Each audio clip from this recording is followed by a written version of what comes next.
बहुत समय पहले की बात है। एक छोटा सा राज्य था जिसे राजा अलेक्जेंडर चलाया करते थे। ये उसी राज्य की कहानी है जिस राज्य में एक प्रिंस रहा करता था जिसका नाम था चार्ल्स। वो काफी चतुर और समझदार था, एकदम अपने पिता की तरह। उसने वो सारी चीजें सीखी जो एक प्रिंस को आनी चाहिए। प्रिंस होने के साथ साथ वो एक अच्छा इंसान भी था। चार्ल्स अपने पिताजी की राजगद्दी को संभाले हुए देख काफी प्रसन्न हुआ करता था। ये बात राजा ने गौर की और राजा को समझ आ गया कि यही सही वक्त है प्रिंस को शाही तलवार से रूबरू करवाने का। राजा अपने भाई अल्बर्ट से कहते हैं, मुझे लगता है चार्ल्स बड़ा हो रहा है, यही सही वक्त है। प्रिंस को अब शाही तलवार सौंप देनी चाहिए। अल्बर्ट अपने भाई से जलता था क्योंकि राजा और चार्ल्स को सब पसंद करते थे। एक दिन राजा अलेक्जेंडर अपने भाई अल्बर्ट के साथ प्रिंस चार्ल्स के कमरे में गए। क्या हुआ पिताजी, आज आप यहाँ? आपने मुझे बुला लिया होता, मैं आ जाता। आपने क्यों कष्ट किया यहाँ आने का? राजा हंसते हुए बोलते हैं कि बेटा, आज मैं बहुत विशेष काम से तुम्हारे पास आया हूँ। प्रिंस काफी उत्साह के साथ राजा की बात सुनने लगा। राजा अपनी तलवार निकालते हुए उसे बताते हैं कि बेटा, ये देखो, ये है हमारी पुश्तैनी तलवार जो हमारे दादा परदादा के जमाने से चलती आ रही है। ये तलवार आज से तुम्हारी हुई। पर पिताजी, ये तो आपकी तलवार है ना? हाँ बेटा, अब तुम बड़े हो रहे हो और अब तुम्हें ही आगे जाकर ये गद्दी संभालनी है। ये बात सुन प्रिंस खुश तो जरूर हुआ, पर मन ही मन वो कुछ सोचने लगा। तभी राजा उसे बोलते हैं, बेटा, तुम इसे कोई मामूली तलवार मत समझना। ये तलवार हमेशा तुम्हारी रक्षा करेगी और सभी मुसीबतों से तुम्हें बचाएगी। और राजा ने तलवार प्रिंस को सौंप दी। प्रिंस ने जैसे ही तलवार अपने हाथ में ली, वो तलवार चमकने लगी। पिताजी, ये तलवार लेकर मैं एक योद्धा से कम महसूस नहीं कर रहा हूँ। ये मुझे काफी अलग शक्तियों का अनुभव दे रही है। तुम इसे अपने से कभी दूर मत करना, चाहे कुछ भी हो जाए। तुम इसे अपने से कभी दूर मत जाने देना। हाँ पिताजी, मैं हमेशा ध्यान रखूंगा। और राजा वहाँ से चले जाते हैं और एल्बर्ट ये सब देखता है। मैं ये होने नहीं दूंगा। मैं ये तलवार अपने बेटे स्टीवन का होते हुए देखना चाहता हूँ।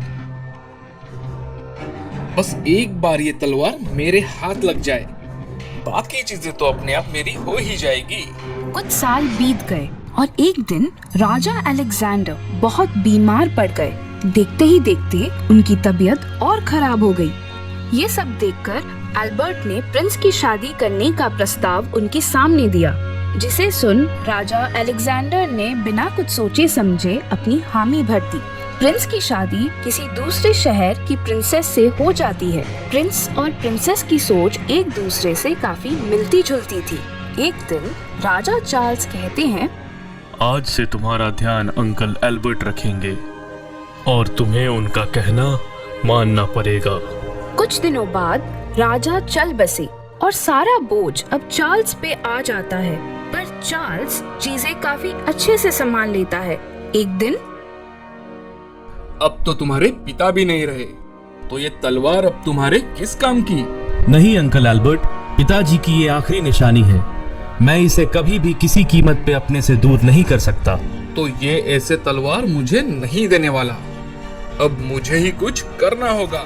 एक दिन प्रिंस अपनी पत्नी को लेकर उसके शहर जा रहे होते हैं। तभी कुछ सिपाही उसे घेर लेते हैं। तुम्हें पता नहीं मैं कौन हूँ? हट जाओ मेरे रास्ते से, वरना अंजाम काफी बुरा होगा। हमें जो करना है वो तो हम करके ही जाएंगे। चलो, अब चुपचाप अपनी तलवार हमें दे दो और हम तुम्हें छोड़ देंगे। किसी भी कीमत पे मैं तुम्हें इसे नहीं दे सकता। ये तलवार ऐसे नहीं देगा। इसकी पत्नी को यहाँ से दूर फेंक दो। नहीं, ऐसा मत करो। मेरी पत्नी को कुछ मत करना। हार मानकर आखिर चार्ल्स को तलवार देनी ही पड़ी। और तभी वहाँ हंसते हंसते एल्बर्ट आ जाता है और चार्ल्स को समझ आ जाता है कि ये सब किया कराया इसके अंकल का ही है। आखिर लोग अपनों से ही हार जाते हैं। अंकल, आपको पिताजी कितना माना करते थे। उन्होंने मुझे और इस राज्य को आपके ऊपर छोड़ दिया और चले गए, पर उन्हें क्या पता था कि उनका ही सगा भाई उनका सबसे बड़ा दुश्मन है। तुम्हारे पिताजी ने मुझे बस अपने काम के लिए इस्तेमाल किया है और मैं ये अपने बेटे के साथ नहीं होने दूंगा। पिताजी को दिए हुए वचन के कारण चार्ल्स विवश हो गया था। राजा और उसकी पत्नी वहीं जंगल के पास एक कुटिया में रहने लगी और अपना जीवन जीने लगे, और दूसरी ओर एल्बर्ट ने सारी चीजें अपने हाथों में ले ली और वो ऐशो आराम की जिंदगी जीने लगा। कुछ साल बीत जाते हैं, राज्य की हालत बिगड़ गई। वो राज्य जो कभी समृद्धि के लिए जाना जाता था, वो अब एक उदास राज्य बन गया था। सब चीजों की कमी पड़ने लगी। ये सब तुम्हारे कारण हुआ है अल्बर्ट। हमारे देवता जैसे राजा के साथ तुमने छलकर अच्छा नहीं किया, इसीलिए आज हम सबको ये दिन देखना पड़ रहा है। सब राजा एल्बर्ट को कोसने लगी और राजा एल्बर्ट को भी अपनी गलतियों का एहसास हो जाता है। शायद सच में ये सब इसी वजह से हो रहा है। आखिरकार छीनी हुई चीजों से किसी का भला नहीं होता। एल्बर्ट प्रिंस चार्ल्स को ढूंढने लगता है और उसके पास पहुंच जाता है और उसे अपनी गलतियों की माफी भी मांगता है। बेटे, मुझे माफ कर दो। लालच के कारण मैं अंधा हो गया था और मुझे इसका सबक भी मिल चुका है। आप मुझसे बड़े हैं, मुझसे माफी मत मांगिए, ये मुझे अच्छा नहीं लगेगा। मुझे तो बस इस बात की खुशी है कि आपको अपनी गलती का एहसास हो गया और मैं इसी में खुश हूँ। एल्बर्ट वो शाही तलवार चार्ल्स को वापस करने का वादा करता है। जैसे ही चार्ल्स अपने महल में जाकर अपनी तलवार अपने हाथों में लेता है, वैसे ही शाही तलवार पहले की तरह चमकने लगी और देखते ही देखते सब पहले की तरह ठीक हो गया और सब खुशी से रहने लगे। इस कहानी से हमें ये सीख मिलती है कि लालच हमेशा एक बुरी बला है। बहुत समय पहले की बात है। बगदाद में सुल्तान नाम का एक लड़का रहता था, जिसने अपना बचपन जगह जगह घूमकर बिताया था। उसके माता पिता बचपन में ही गुजर गए थे और उसे अपने जीवन को आगे बढ़ाने के लिए बहुत संघर्ष करना पड़ रहा था। इस वजह से वह कई बार निराश होकर समुद्र के किनारे जाकर बैठ जाता था। एक दिन वह समुद्र के किनारे बैठा हुआ था और सोच रहा था कि काश उसके साथ कोई ऐसा चमत्कार हो जिससे कि वह सबसे अमीर आदमी बन जाए और अपने जीवन को चलाने के लिए इधर उधर ना भटकना पड़े। यह सोचकर वह ऊपर वाले से विनती करने लगा और फिर वो चुपचाप वहाँ बैठ गया। कुछ देर बाद समुद्र की लहरों में से एक सुंदर सा कांच का बोतल उसके पास बहते हुए आया। उस बोतल पर एक ढक्कन लगी हुई थी और उसके अंदर एक कागज थी जिस पर कुछ लिखा हुआ था। सुल्तान ने बोतल का ढक्कन खोला। जैसे ही उसने ढक्कन खोला, उसके अंदर से एक जिन बाहर आया। सुल्तान रेत पर गिर गया। वह डर गया था। तभी उस जिन ने कहा, क्या हुक्म है मेरे आका? मैं आज से आपका गुलाम हूँ। मैं आपका तब तक गुलाम रहूंगा जब तक मैं आपकी 3 ख्वाहिशें पूरी नहीं कर देता। मैं आपकी 3 ख्वाहिशें पूरी कर सकता हूँ।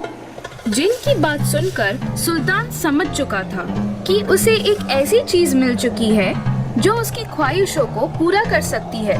उसने जिन से कहा, अच्छा, क्या तुम मेरी ख्वाहिशों को पूरा कर सकते हो? जी हाँ, लेकिन मैं आपकी सिर्फ 3 ख्वाहिशें ही पूरी कर सकता हूँ। सुल्तान ने अपना पहला ख्वाहिश मांगा। ठीक है, तो मैं सबसे पहले ये चाहता हूँ कि तुम मेरे लिए एक ऐसा घर बनाओ जो दुनिया में सबसे बेहतरीन हो, जिसे देखकर हर एक इंसान की आंखें फटी की फटी रह जाए। इसके बाद वो जिन गोल गोल घूमने लगा। देखने में ऐसा लग रहा था कि कोई बवंडर आ गया हो और वह सुल्तान को लेकर दूसरी जगह पहुंच गया। रुककर जिन ने सुल्तान से पूछा, क्या यह जगह आपके घर के लिए सही है आका? जिन सुल्तान को ऐसी जगह ले गया जो उसके घर के लिए बहुत ही बेहतरीन थी। उस जगह को देखकर सुल्तान ने जिन से कहा, ये जगह मुझे बहुत ही अच्छी लग रही है। हाँ, यहाँ बना सकते हो तुम मेरा घर। सुल्तान के ऐसे कहते ही उस जगह पे जबरदस्त बिजली कड़कने लगती है और देखते ही देखते वहाँ एक घर बनने लगा। कुछ देर बाद सुल्तान का घर पूरी तरह से तैयार था। ऐसा हो जाने के बाद जिन ने सुल्तान से कहा, मेरे आका, आपकी एक ख्वाहिश पूरी हो चुकी है। अब बस आपके पास 2 ख्वाहिशें ही बाकी हैं। आप चाहो तो तुरंत उन 2 ख्वाहिशों को भी मांग सकते हो। नहीं नहीं, अभी नहीं, मैं तुमसे बाद में सोचकर कोई ख्वाहिश मांगूंगा। अब सुल्तान के पास अपना महल था जिसमें वह बड़े आराम से रहने लगा। अब उसके पास नौकर, नौकरानी और खाना बनाने के लिए बेहतरीन रसोइये भी थे। अब सुल्तान सोचने लगा कि उसे दूसरी ख्वाहिश क्या मांगनी चाहिए।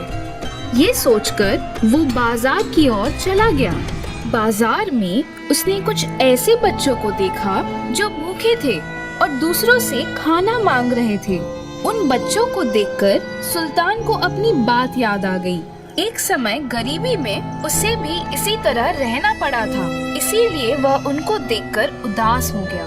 वो उनके लिए कुछ करना चाहता था, इसीलिए वो अपने महल गया और जिन से बोला, ए जिन, मैं तुमसे अपनी दूसरी ख्वाहिश मांगना चाहता हूँ। जी, हुक्म करिए मेरे आका। सुल्तान ने अपनी दूसरी ख्वाहिश मांगी। मैं चाहता हूँ कि आज से कोई भी बच्चा भूखा ना रहे। उन्हें कभी भी खाने के लिए दूसरों से कुछ भी ना मांगना पड़े। जिन ने सुल्तान की ख्वाहिश सुनी और उसने उसे पूरा कर दिया। सुल्तान की ख्वाहिश को पूरा करने के बाद जिन ने उससे कहा, मेरे आका, आपकी 2 ख्वाहिशें पूरी हो चुकी है।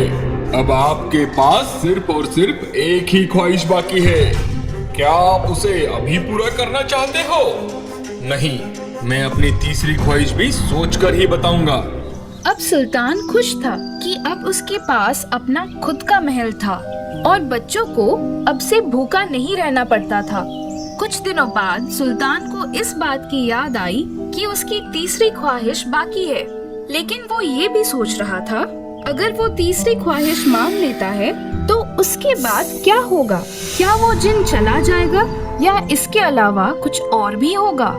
अब सुल्तान यही सोच रहा था कि इसके आगे क्या होने वाला है। तभी उसे याद आया कि उस कांच की बोतल में एक कागज थी जिस पर कुछ लिखा हुआ था।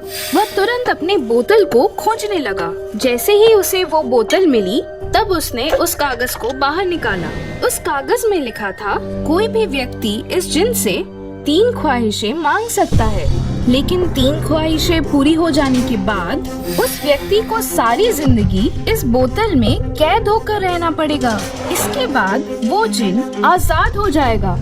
ये पढ़ते ही सुल्तान घबरा जाता है। अब वह डरा हुआ था और बार बार सोच रहा था कि वो आगे क्या करेगा। तभी उसे एक तरकीब सूझी और उसने जिन को बुलाया।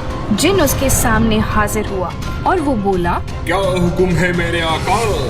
ए जिन, मैं अपनी तीसरी ख्वाहिश भी पूरी करना चाहता हूँ। जैसे ही जिन ने यह सुना वो अंदर ही अंदर खुश होने लगा। वो सोच रहा था कि वो हमेशा के लिए आजाद हो जाएगा और उसे बोतल में नहीं रहना पड़ेगा। फिर सुल्तान ने अपनी तीसरी ख्वाहिश मांगी। मेरी तीसरी ख्वाहिश ये है कि अब से तुम सारी जिंदगी मेरे गुलाम रहोगे और मेरे मर जाने के बाद तुम वापस इस बोतल में चले जाओगे। ये सुनकर जिन गुस्से से चिल्लाने लगा, लेकिन वो कुछ नहीं कर सकता था। अगर वो ऐसा करने से मना करता तो उसे अंत काल तक नर्क में जाना पड़ता।